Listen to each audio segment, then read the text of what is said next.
नमस्कार, स्वागत है आज के इस ऑनलाइन क्लासेज में। मैं महेंद्र बाना आपके लिए लेके आया हूँ कक्षा 11 के भौतिक विज्ञान के चैप्टर नंबर 7 के कुछ टॉपिक, जिनमें रोटेशनल मोशन से संबंधित कुछ न्यूमेरिकल क्वेश्चन है और उसके कुछ एप्लीकेशंस हैं। आज अपन बात करने वाले हैं घूर्णन गति के एक क्वेश्चन से संबंधित, जिसमें मैंने क्वेश्चन लिख रखा है। चलो आज चर्चा करते हैं आज के क्वेश्चन पे। क्वेश्चन इस प्रकार है, an electric fan is rotating, an electric fan is rotating with the speed 600 rpm round पर मिनट। राउंड को किस में दे रखा है? मिनट में। हमें कन्वर्ट किस में करना पड़ेगा? इसको सेकंड में।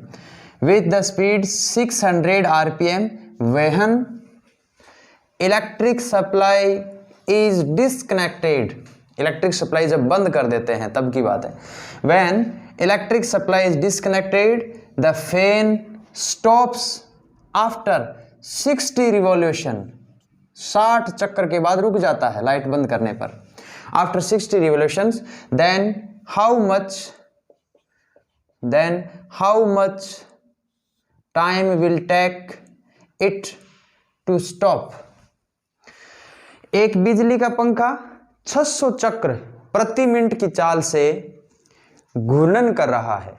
जब विद्युत प्रवाह बंद हो जाता है तो पंखा 60 चक्र के पश्चात रुक जाता है। तब पंखे को रुकने में कितना समय लगेगा? हमें क्या क्या दे रखा है? फर्स्ट बात तो ये देखना है, एक वैल्यू तो हमें दे रखी है इसने स्पीड की, वो भी इनिशियल की दे रखी है। तो हम कहेंगे कोणीय वेग, एंगुलर स्पीड या चाल। एंगुलर स्पीड कह दो, चाल, यहाँ चाल कह दो, कोणीय चाल है ये, क्योंकि इसकी डायरेक्शन नहीं है। एंगुलर स्पीड ये हमें दे रखी है ओमेगा नॉट, जिसका मान होता है 2πn0, वेयर n0 का मान इन्होंने दे रखा है 600 rpm। याद रखो, इसको कन्वर्ट करना है हमें किस में? सेकंड में। एक सेकंड में कितने राउंड करेगा? क्योंकि समय को सेकंड में ही निकालेंगे लास्ट में अपन। तो जैसे मैं इसमें 60 का डिवाइड करता हूं तो ये बदल जाता है rps में, s फॉर सेकंड, राउंड पर सेकंड, शॉर्ट में फुल फॉर्म है ये rps। तो ये मान n0 का मान आ गया 10 rps। इसका मतलब एक सेकंड में ये 10 चक्कर निकालता है। ठीक है। अब एक है फाइनल एंगुलर स्पीड। ये भी हमें इसने कह दिया कि जब लाइट बंद कर देते हैं तो वो 60 चक्कर के बाद रुक जाता है। तो इसका मतलब अंतिम कोणीय वेग, अंतिम कोणीय चाल। तो final angular speed omega is equal to आ जाएगा 2πn। इसका मान हमारे पास है 0, क्योंकि जब पंखे की लाइट बंद कर देते हैं तो अंतिम रूप से रुक जाता है। तो लास्ट में तो उसका स्टॉपेज होने का मतलब एंगुलर स्पीड 0 हो गई। इसमें एक और दे रखा है डिस्प्लेसमेंट, यानी कि इनिशियली वेलोसिटी इतनी थी इसकी, फाइनल इतनी हो गई, तो बीच में इसने डिस्प्लेसमेंट कितना लिया। तो हम कहेंगे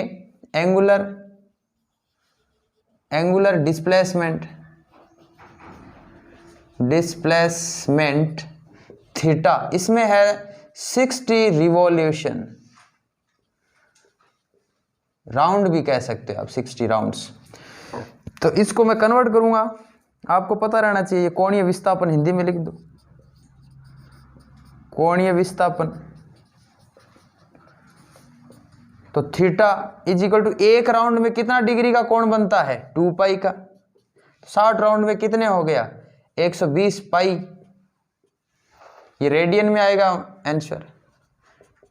ठीक है। यानी एक राउंड अगर कोई पंखा कंप्लीट करता है, यहां से घूम के इधर वापस यहीं आता है, तो उसके द्वारा बनाया गया एंगल कितना रेडियन होगा? 2π रेडियन, या फिर 360 डिग्री।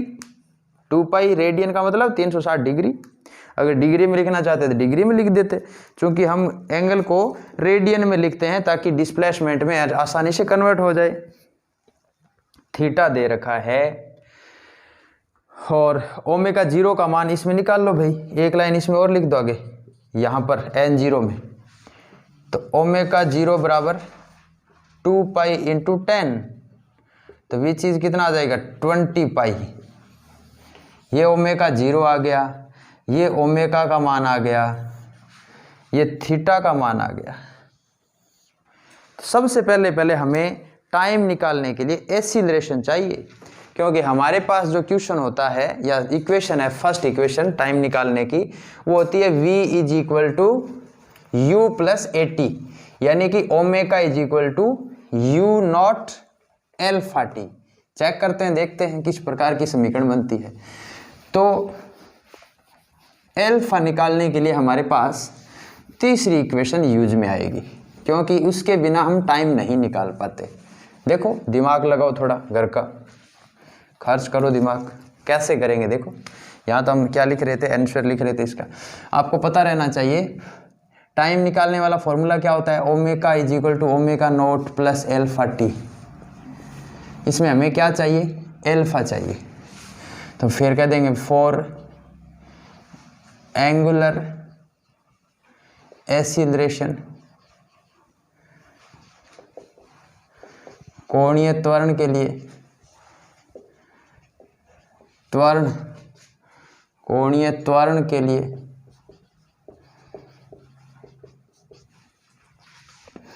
याद रखो v square is equal to u square plus 2as। समीकरण ये होती है v square is equal to u square plus 2as।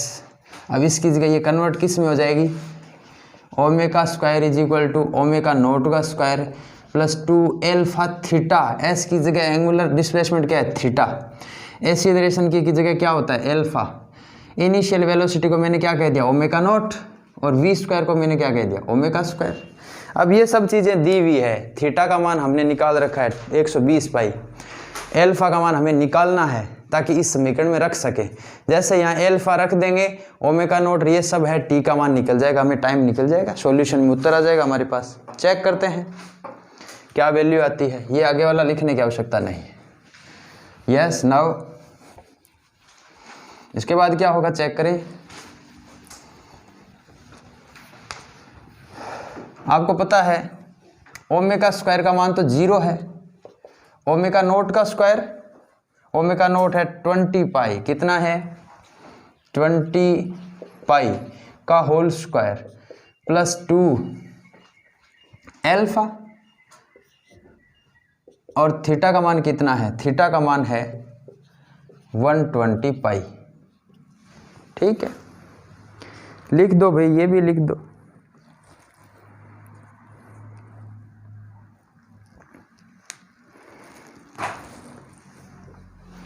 तो क्या वैल्यू आनी चाहिए, इसका मान क्या आ गया, 20 इंटू 20 कितने हो गए, 400, 400 पाई स्क्वायर प्लस 2 एल्फा। ये 2 को वापस इधर मल्टीप्लाई करो भाई, 120 को 2 से मल्टीप्लाई रहेंगे, 240 इंटू पाई एल्फा। इस एल्फा को इधर ले आओ, तो ये एल्फा इज इक्वल टू आ जाएगा 400 पाई स्क्वायर डिवाइडेड बाई 240 पाई। ये माइनस के साइन के साथ आएगी, रेडियन पर सेकंड स्क्वायर। ठीक है, ये रेडियन में आएगा, सारा मान एंगल का जो वैल्यू थी वो रेडियन में थी, और चूंकि एक्सीलरेशन है तो टाइम का स्क्वायर आएगा इनवर्स में। नेक्स्ट, आगे देखो।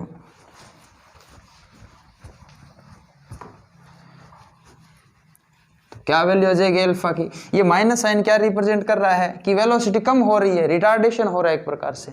नेगेटिव साइन क्या रिप्रेजेंट कर रहा है कि जो वेलोसिटी इनिशियली थी ओमेगा, वो धीरे धीरे कम हो रही है, इसलिए नेगेटिव साइन आ रहा है। Then alpha is equal to divided by 20, तो ये आ जाएगा -40 को 2 से फिर डिवाइड करो, 4 से कर दो डिवाइड, 10/6, और 10/6 भी हो रहा है, तो फाइनल आ गया 5/3।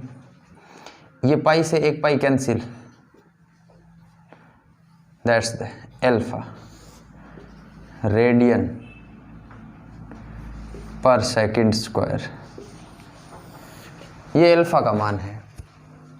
अरे भाई 400 को 240 से डिवाइड करके देखो, 2 शून्य कट गई, 4 से डिवाइड किया ये 10, 4 से डिवाइड किया 6, फिर 2 से डिवाइड किया 5, ये 3, 5/3 आ गए ना।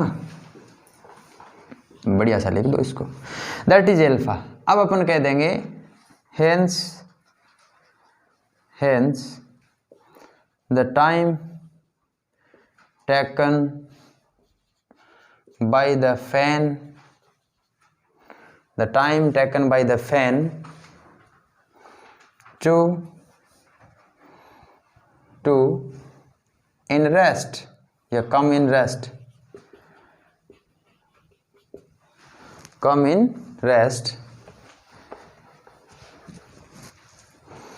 क्या आएगा भाई, omega is equal to omega naught plus ये एल्फा इंटू टी।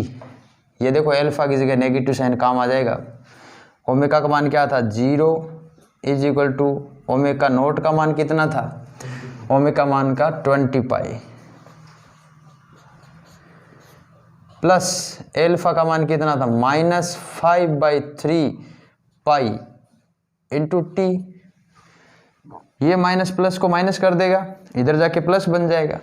तो फाइनल आंसर अपने पास अब आने वाला है 5/3 पाई, यानी 5π/3 एक प्रकार से।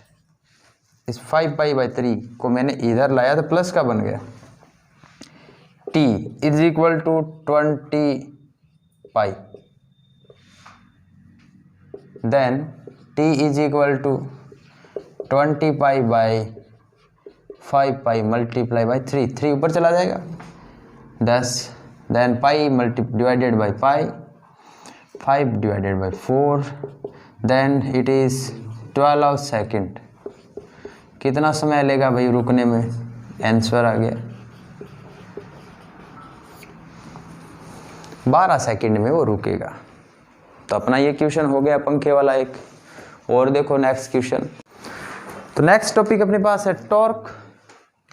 टॉर्क क्या चीज है, देखने वाली बात ये भी है। टॉर्क जिसको टाउ से रिप्रेजेंट करते हैं, हिंदी में अपन इसको बल आघूर्ण कहते हैं। बल आघूर्ण यानी बलों का आघूर्ण, मूवमेंट ऑफ फोर्स। अंग्रेजी में दूसरा शब्द इसका क्या है, movement of force, that is called torque. बलों का आघूर्ण। एक बात समझने वाली है बच्चों कि जिस प्रकार लीनियर मोशन में हम फोर्स की बात करते हैं, वैसे ही रोटेशनल मोशन में फोर्स की जगह शब्द आ जाता है टाउ, जिसको कहते हैं टॉर्क। यानी कि घुमाने के लिए लगाया गया फोर्स, किसी चीज को रोटेट करने के लिए लगाया गया फोर्स टॉर्क कहलाएगा, टाउ या बल आघूर्ण कहलाएगा। अगर मैं कहूं कि किसी भी पार्टिकल की स्पीड v है या वेलोसिटी v है, मास उसका m है, तो लीनियर मोमेंटम रेखीय संवेग p का जो मान होता है वो मास इंटू वेलोसिटी, द्रव्यमान इंटू वेग के बराबर होता है। तो संवेग का सूत्र होता है m इंटू v। तो कोणीय संवेग यानी एंगुलर मोमेंटम, जिसको L से रिप्रेजेंट करेंगे या कई किताब वाले इसको J से रिप्रेजेंट कर देते हैं, उसका मान क्या आता है PR, P क्रॉस R। ये वेक्टर फॉर्म है इसकी। अगर इसको वेक्टर को बदलना चाहें तो क्या आ जाएगा PR sine theta, that is the angular momentum. मैंने अपने पिछले वाले क्लासों में ये भी सीखा है कि किसी वस्तु पर लगाया गया बल उसकी संवेग में परिवर्तन की दर के बराबर होता है, ये भी सीख रखा है हमने। तो इसका मतलब इधर क्या होना चाहिए, ये एंगुलर वाली स्पीड है, रोटेशनल मोशन की बात है ये है ट्रांसलेटरी मोशन की। तो इधर क्या आना चाहिए, इधर आना चाहिए कि dL/dt जो है वो किसके बराबर आना चाहिए, टाउ के बराबर आना चाहिए। क्योंकि इधर फोर्स के बराबर होता है संवेग में परिवर्तन, तो इधर बल आघूर्ण के बराबर क्या होना चाहिए, कोणीय संवेग में परिवर्तन हो जाना चाहिए बस। तो इस प्रकार ये एक दूसरे से कोरिलेटेड है, चाहे रोटेशनल मोशन हो चाहे ट्रांसलेटरी मोशन हो, दोनों एक दूसरे से कॉम्प्लेक्स कॉन्जुगेट है या कोरिलेटेड है एक दूसरे से। तो टॉर्क की डेफिनेशन लिखो, the movement of applied force, the movement of applied force on a body on a body the moment of force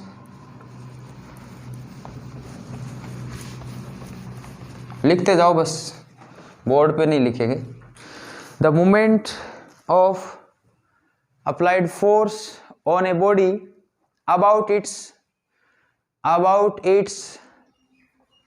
rotational axis, about its rotational axis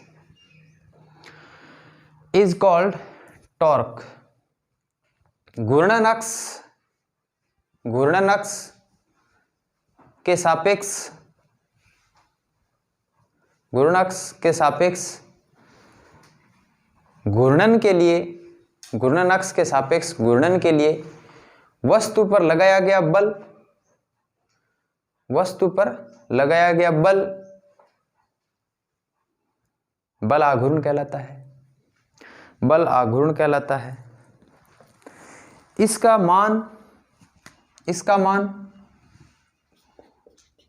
torque tau is equal to the value of its is the value of its is the product of magnitude of force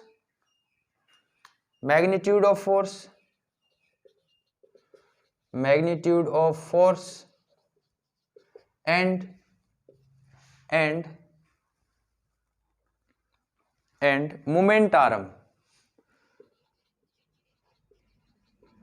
moment arm. बल आघूर्ण ऐसे भी लिखा जा सकता है, बल लाघूर्ण, आ को इस लय के अंदर भी डिवाइड कर दो से, बल आघूर्ण टाउ बराबर बलों का परिमाण इनटू घूर्णन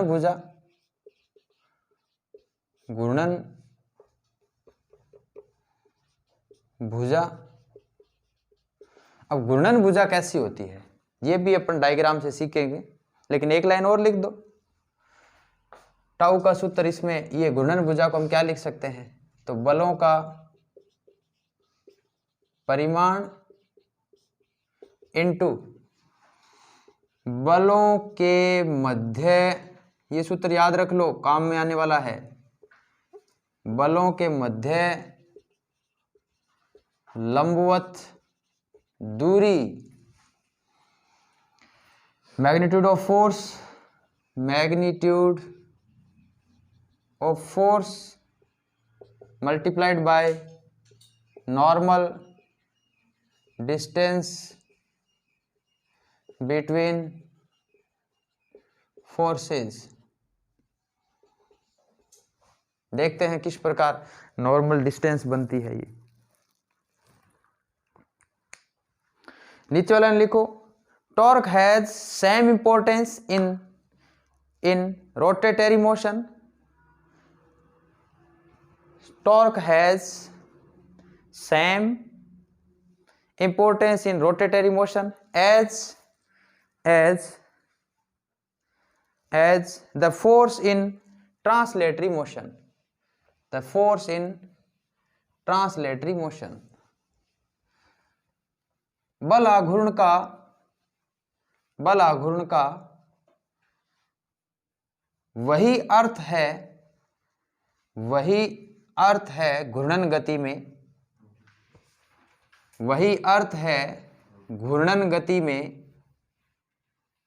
जो रेखीय गति में बल का होता है। ये मैंने बात समझा दी आपको कि आप रोटेशनल मोशन में जो फोर्स लगाते हो दैट इज टॉर्क, इसका मतलब घुमाने के लिए लगाया गया बल।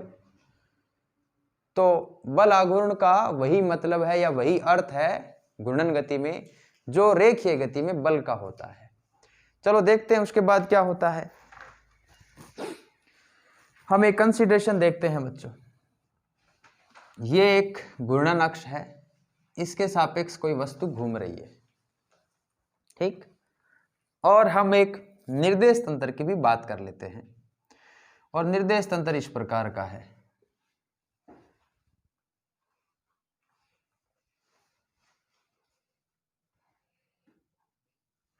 ये निर्देश तंत्र कह दिया। ये एक्स एक्सिस है, ये वाई एक्सिस है। इसके सापेक्ष कोई एक पिंड घूम रहा है और उस पिंड की यहां से जो डिस्टेंस है इस ओ पॉइंट से, that is R. P point घूम रहा है, पी पॉइंट, पी पार्टिकल है, ये राउंड कर रहा है। आर डिस्टेंस है, जिसको हम पोजीशन वेक्टर भी कहते हैं कई बार। ठीक है, अगर इस पर आप फोर्स लगाओ, इस पर आप अगर फोर्स लगाओ, वो भी इसके घूमने की डायरेक्शन, मैं कह दूं ये इस प्रकार इसके चारों ओर घूमेगा, ये इसके घूमने का पाथ है। ऐसे थोड़ा सा मैंने कर्व पॉइंट ले लिया और किसी टाइम टी की कंसीडरेशन है, ये इसका घूमने का पाथ है। आर रेडियस में इस पाथ में घूमता है। पूरा सर्किल बनाने की आवश्यकता नहीं है। तो इस पॉइंट पर फोर्स एफ जो हमेशा इसकी टेंजेंट की डायरेक्शन में लगता है। किस डायरेक्शन में लगेगा? हमेशा इसकी टेंजेंट की डायरेक्शन में लगेगा। या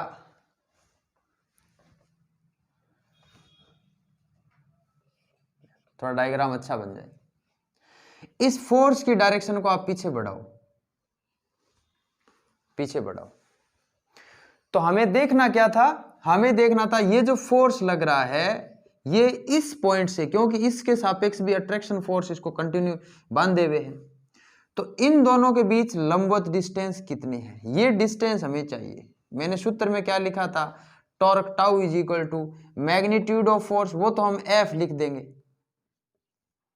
मैग्नीट्यूड ऑफ फोर्स तो एफ रिप्रेजेंट कर देंगे, लेकिन एक एफ है और एक जो फोर्स सेंट्रीपिटल फोर्स जो इसको हमेशा बांधे हुए रखता है घुमाने के लिए, ये सेंटर ओ पर लगता है। इन दोनों के बीच ये लंबवत डिस्टेंस कितनी हुई? तो एंगल अगर यहां थीटा बनता है तो थीटा के सामने वाला ये परपेंडिकुलर, ये बेस और ये हाइपोटेनियस, ये लंब, ये आधार, ये कर्ण, तो ये जो मान है वो आ गया आर साइन थीटा। क्या मान आ गया? R sine theta. लिख दो भाई डायग्राम में। याद रखो, अगर कोई वस्तु, जैसे मैं यहाँ वर्ताकार वाला चित्र बना रहा हूँ ताकि अच्छा रहे, ये वर्ताकार वाला चित्र है, ये इसकी घूर्णन अक्ष है, यहाँ से ये डिस्टेंस आर है, हम फोर्स एफ लगा रहे हैं इस पर, तो इस एफ की डायरेक्शन हमेशा इसकी टेंजेंट की डायरेक्शन में होनी चाहिए। ठीक, घुमाने के लिए मान लो यहाँ था ये किसी टाइम, ये फोर्स एफ, ताकि डायग्राम अच्छा बन जाए। तो ये रेडियस आर यहाँ से यहाँ होगा, तो ये उस साइड में रहेगा, बोर्ड के पीछे वाली साइड में इस एफ को क्रॉस करेगा, तो डायग्राम अच्छा नहीं बनेगा। ये वाला डायग्राम अपनी साइड ही बन जाएगा। पीछे बढ़ाओ, यहाँ से नॉर्म डालो, नॉर्म डालते यहाँ क्रॉस कर जाएगा ये ओ पॉइंट। ये जो मान है ये आर, ये एंगल थीटा बन रहा है, थीटा के सामने वाला लंब, ये आधार, ये कर्ण, तो ये मान आ जाएगा आर साइन थीटा। ऐसे भी समझ लो या ये वाला समझ लो, एक ही बात है। इसमें मैंने पूरा सर्किल बना दिया है, या मैंने सर्किल का छोटा सा ये पार्ट लिया है इतना सा, ताकि एक कर्व शेप का पता चल जाए। ये डायग्राम अच्छा है, ये बना दो। अब तो उत्तर ही आ गया, लिख दो torque tau is equal to, यानी बल आघूर्ण tau is equal to force का मैग्नीट्यूड कितना है? सूत्र वापस लिख देता हूं एक बार, magnitude of force into perpendicular या नॉर्मल डिस्टेंस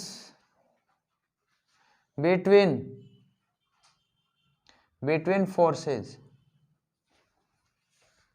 तो tau is equal to magnitude is the F and normal distance is the R sine theta. Vector form में लिखने की आवश्यकता नहीं है अभी, मैग्नीट्यूड के लिए वेक्टर नहीं यूज करते, याद रखें इस बात को। तो हमारे पास टाउ का जो सूत्र है वो आ गया F R sine theta. Hindi medium वाले लिख सकते हैं भाई, बल आघूर्ण को मैग्नीट्यूड का मतलब परिमाण, जो अभी सूत्र लिखा था वही तो मैंने वापस रिपीट किया है, नए लिखो तो भी चलता है, सीधा टाउ बराबर एफ आर साइन थीटा लिख दो, क्योंकि आर साइन थीटा क्या है? लंबवत दूरी, एफ क्या है? परिमाण, दोनों का मल्टीप्लाई होता है, एफ आर साइन थीटा बन गया। यही तो बल आघूर्ण का सूत्र है। तो हम कह देंगे हेंस द टॉर्क टाउ, याद रखो अब इनको, ये सूत्र काम आएंगे, F R sine theta. Vector form, अब लिखो वेक्टर फॉर्म में सदिश रूप में, तो ये आ जाएगा F cross R, that's this is vector representation. ये फाइनल इसका सूत्र, ये इसका वेक्टर रिप्रेजेंटेशन। अब पता है थीटा अगर 0 डिग्री हो, 0 कहां पर होगा, यहां सेंटर पर आएगा, तब ये बिंदु कहां पर आ जाए, सेंटर पर आ जाए, तो टॉर्क लगेगा ही नहीं। इसका मतलब घूर्णन अक्ष पर अगर कोई पॉइंट है, if theta is equal to 0 degree, अर्थात घूर्णन अक्ष पर स्थित बिंदु पर कोई बल आघूर्ण नहीं लगेगा, कोई बल आघूर्ण नहीं लगेगा, क्योंकि ये थीटा 0 होने का मतलब ये पॉइंट कहां पर आ जाए, इसी अक्ष पर ही आ जाए, यहीं पर ही आ जाए, यहां पर आर का मान भी आवश्यकता नहीं पड़े। अपने को पता है साइन 0 का मान कितना होता है, 0, तो टाउ इज इक्वल टू क्या हो जाएगा, 0। Hence at rotational axis the particle have no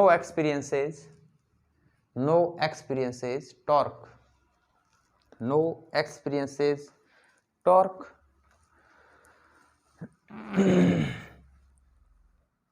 फिर लाइन और लिख दो, एक इंपॉर्टेंट लाइन है, घूर्णन अक्ष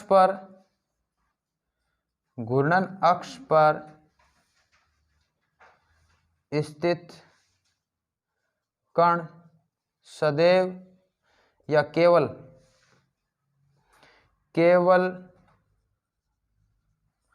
स्थानांतरीय गति ही करते हैं,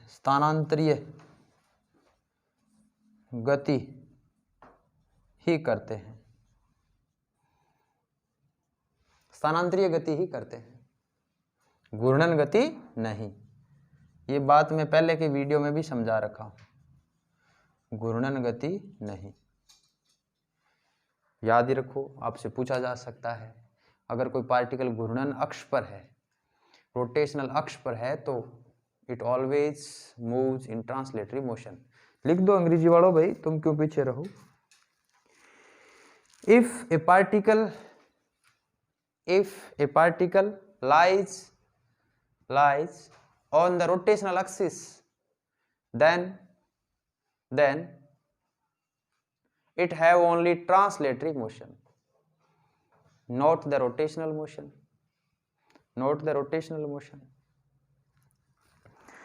नेक्स्ट टॉपिक लिखो एंगुलर मोमेंटम, सेम का सेम प्रकार उसमें बनेगा, एंगुलर मोमेंटम। इसमें भी लिख दो डेफिनेशंस, वही जैसे हमने टॉर्क की लिखी थी उसी प्रकार इसकी बन जाएगी। क्या बन जाएगी भाई, कि एंगुलर मोमेंटम का जो रोटेशनल एक्सिस में मीनिंग है वो उसी प्रकार है जैसे ट्रांसलेटरी मोशन में मोमेंटम का होता है। ट्रांसलेटरी मोशन में जो मोमेंटम का मीनिंग है वही मीनिंग रोटेशनल मोशन में एंगुलर मोमेंटम का होता है। तो अब का जो अपना टॉपिक है वो क्या आ गया, एंगुलर मोमेंटम। इसको कई किताब वाले एल से रिप्रेजेंट करते हैं, कई किताब वाले इसको जे से भी रिप्रेजेंट करते हैं, दोनों ही बात सही है, जिससे रिप्रेजेंटेटिव दो तुम दे दो। कोणीय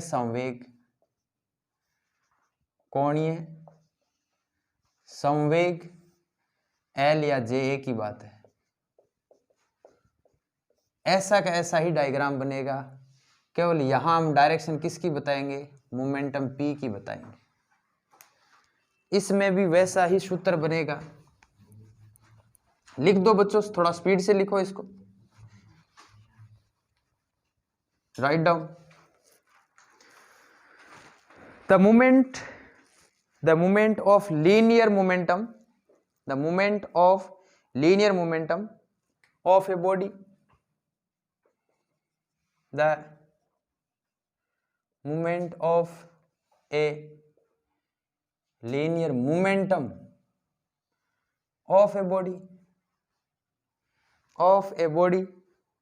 about a rotational axis, about a rotational axis is called angular momentum. Angular momentum घूर्णन अक्ष के सापेक्ष, घूर्णन अक्ष के सापेक्ष, घूर्णन अक्ष के सापेक्ष वस्तु पर रेखीय संवेग का आघूर्ण, रेखीय संवेग का आघूर्ण कोणीय संवेग कहलाता है, कोणीय संवेग कहलाता है। as linear momentum in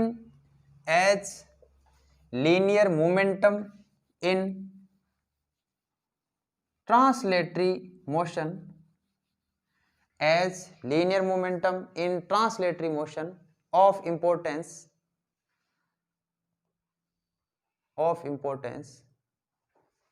the angular momentum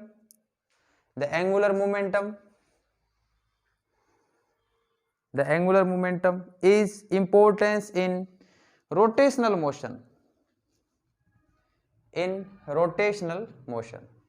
जिस प्रकार स्थानांतरीय गति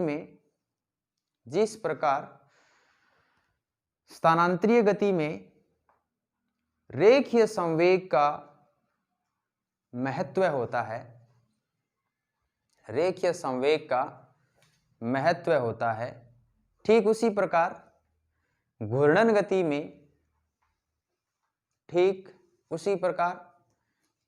गति में कोणीय संवेग का होता है, कोणीय संवेग का होता है, कोणीय संवेग का होता है। इसे L या J द्वारा प्रदर्शित किया जाता है, इसे L या J द्वारा प्रदर्शित किया जाता है। It is represented by L और J. It is a vector quantity. It is a vector quantity. इसमें भी लाइन लिख देना भाई, टॉर्क वाले में भी लाइन लिख देना, it is a vector quantity. And main बात और है इसमें, and its direction is normal या perpendicular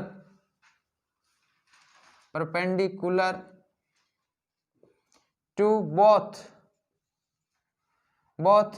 P and R, P और R दोनों के ही ये परपेंडिकुलर रहती है इसकी डायरेक्शन L की।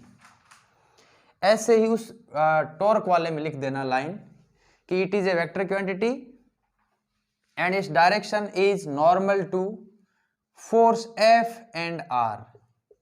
F और R, क्योंकि देखो बच्चों F और R दोनों का वेक्टर प्रोडक्ट है, और किसी का भी वेक्टर प्रोडक्ट जब होता है, आपको याद होगा I क्रॉस जब J किया था तो हमारे पास थर्ड डायरेक्शन आ गई थी K कैप।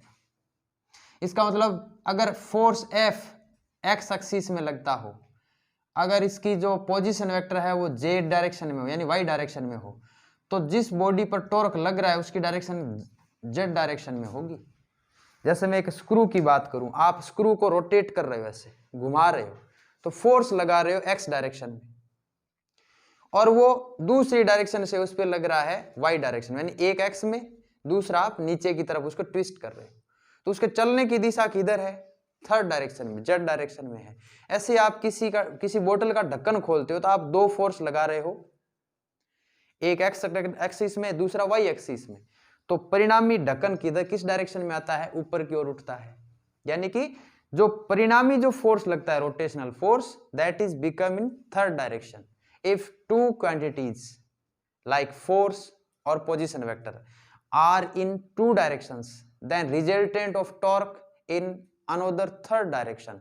जैसे मान लो मैं ये कहूं कि फोर्स है X एक्सिस में लग रहा है और किसी पार्टिकल का पोजीशन वेक्टर है वो वाई डायरेक्शन में आर, तो इन पर इस पार्टिकल पर जो टॉर्क लगेगा ना, टॉर्क टाउ, उसकी डायरेक्शन जेड डायरेक्शन में आएगी, ये याद रखो।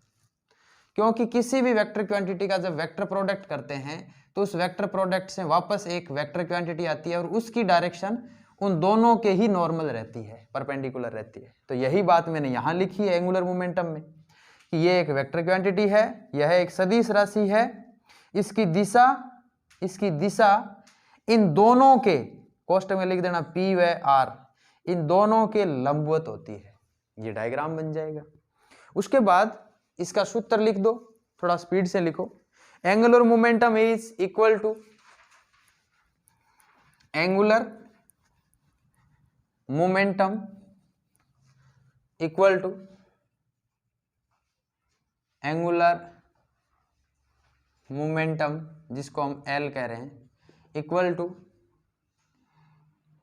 Momentum into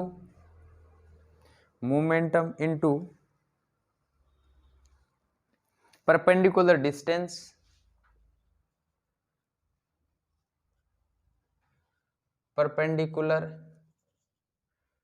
distance from the origin point, ये ओरिजिन पॉइंट से normal distance, origin point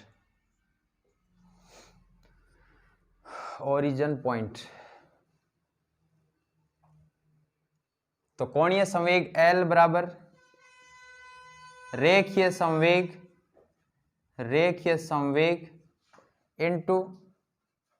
into मूल बिंदु से संवेग की लंबवत दूरी।